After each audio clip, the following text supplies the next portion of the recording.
Bienvenue sur Médiane TV. L'Organisation du monde islamique pour l'éducation, les sciences et la culture, l'ICESCO, vient de célébrer 3 millions de visiteurs à l'exposition et au musée international de la Sira du prophète et de la civilisation islamique, tenue actuellement à son siège à Rabat.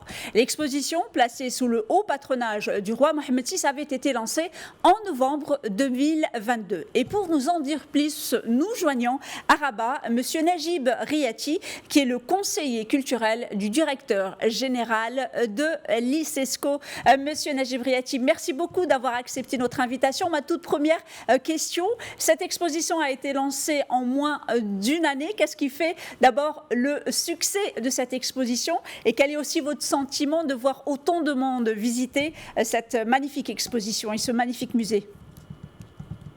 Laissez-moi vous dire tout d'abord que le chiffre de 3 millions, c'est un chiffre impressionnant, Oui. au vu effectivement de la durée relativement courte entre l'inauguration officielle présidée par Son Altesse royale, le prince héritier Moulay Hassan, sous le patronage de Sa Majesté le roi Mohammed VI, et actuellement. C'est-à-dire il n'y a que 9 mois qui nous séparent de cette inauguration, et pourtant nous avons ce chiffre de 3 millions. C'était pas prévisible à ce point-là, mais c'était plus ou moins attendu vu l'engouement et l'attachement qu'on connaît des Marocains pour la personne du prophète et de la Sira, de la noble Sira. Donc, mais ça a dépassé quand même les prévisions de tout le monde. Et ce chiffre est appelé à atteindre peut-être 5 millions de visiteurs d'ici la fin de l'année. Donc, c'est quelque chose effectivement dont nous sommes fiers, honorés de pouvoir abriter cette exposition et ce musée de la Sira du prophète sallallahu alayhi wa sallam. Alors, Monsieur Najib Riati, donc c'est 3 millions de visiteurs. Comment se sont un peu organisées les visites? Parce que quand même, la Sira du prophète Mohammed, c'est également destiné à un public donc averti, à des adultes, mais également à des enfants. Comment un peu se sont organisés ces 3 millions de visiteurs et de visites? Ce n'était pas facile, madame. Ce n'était pas facile. Nous avons donc mis en place toute une administration pour gérer ce flux important quotidien de ces visiteurs qui viennent de toutes les villes du Maroc, et pas uniquement du Maroc, de l'extérieur du Maroc, et pas uniquement des musulmans, des non-musulmans, des juifs, des chrétiens, des gens qui veulent effectivement voir de près comment est-ce qu'on parle des valeurs de la Sira du prophète et comment il est présenté, parce que la présentation de cette Sira, je pense que c'est une première aussi. N'oublions pas que ce qui se passe actuellement au siège de l'ICESCO, c'est la première édition de ce musée qui se trouve d'une manière permanente donc à Médine, en Arabie Saoudite. Mais c'est une première édition qui a eu lieu donc à Rabat. Pourquoi Rabat? Parce que Rabat, d'abord, il y a ces liens d'amitié et de fraternité entre les deux royaumes d'Arabie Saoudite et du Maroc. Et deuxièmement, parce que Rabat était capitale de la culture du monde islamique pendant l'année 2022. Donc, nous avons effectivement mis en place toute une administration pour gérer ce flux important. Nous avons des salles d'attente, avant donc, et nous avons des guides évidemment. Nous avons des guides qui sont en permanence à l'intérieur et pour permettre donc aux visiteurs de toute nationalité de pouvoir donc visiter ce musée, et dans les 3 langues, en anglais, en français et en arabe. Et je pense que encore une fois de plus, c'est une fierté de pouvoir avoir tout ce flux de monde et de pouvoir le gérer d'une manière tout à fait structurée. Alors, M. Riati, vous le disiez, donc c'est une fierté aussi que cette exposition, donc qui est permanente à Médine, puisse quand même sortir, et que pour sa première sortie, elle sort à Rabat, au Maroc. Est-ce que cela veut dire que cette exposition qui a commencé à Rabat va peut-être voyager? Peut-être, je dis bien, dans les autres villes, mais également sur le continent et dans d'autres pays. Est-ce que vous pouvez nous en dire quelques mots?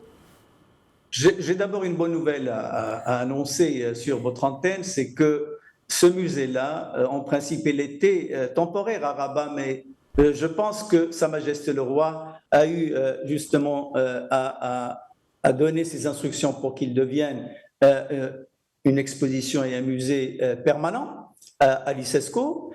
Et il y a d'autres pays, évidemment, qui sont sur la sellette actuellement pour accueillir d'autres éditions de ce musée, de cette exposition internationale. Je peux parler du Sénégal, à Dakar, de Nouakchott, qui vont accueillir donc d'autres éditions de ce musée-là. Ce musée, permettez-moi, pourquoi cet engouement, encore une fois de plus, parce qu'il utilise les dernières technologies pour pouvoir présenter justement la sira du prophète et de la civilisation islamique. Nous avons donc des moyens technologiques de ce qu'on appelle la 3D, ce qu'on appelle aussi la réalité renforcée, la réalité virtuelle. Nous avons des 50 écrans tactiles en 6 langues qui permettent effectivement, et chaque écran, c'est une encyclopédie en soi-même, et chaque information dans chaque écran est authentifiée par le Coran et la Sira. C'est un travail immense qui a été derrière justement l'avènement de ce musée, de cette exposition. Ça a demandé plus de 17 ans de travail à toute une équipe de savants de la Sira du prophète.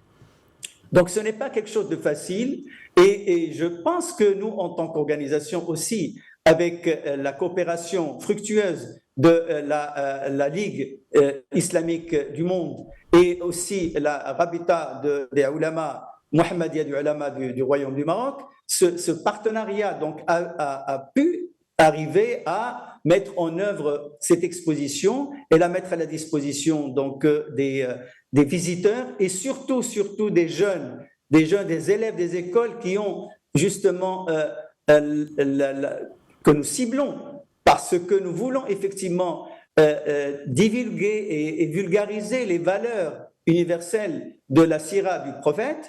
Et je pense que c'est quelque chose de très important de pouvoir ancrer ces valeurs dans l'esprit de cette jeunesse qui sera demain responsable.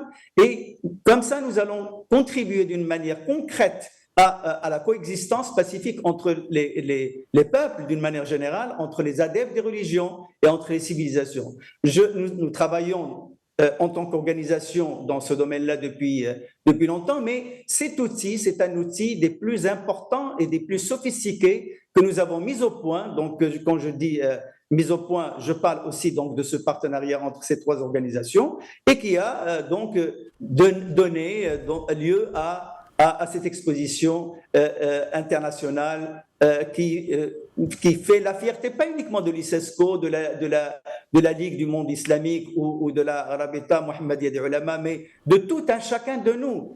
C'est un honneur de pouvoir effectivement voir une organisation qui met à la disposition des visiteurs les moyens technologiques pour pouvoir faire passer les messages qu'elle veut passer et de la meilleure manière. Merci beaucoup, Monsieur Najib Riati. Je rappelle que vous êtes le conseiller culturel du directeur général de l'ICESCO. Et je rappelle bien évidemment cette belle nouvelle, l'exposition donc de la Sira du prophète est désormais permanente à Rabat au siège de l'ICESCO. Et merci à vous, chers téléspectateurs, pour votre fidélité. Restez avec nous, l'information se poursuit sur nos différents canaux, Média TV Arabique, Média TV Maghreb, Média TV Afrique et bien évidemment sur notre média digital, medianews.com.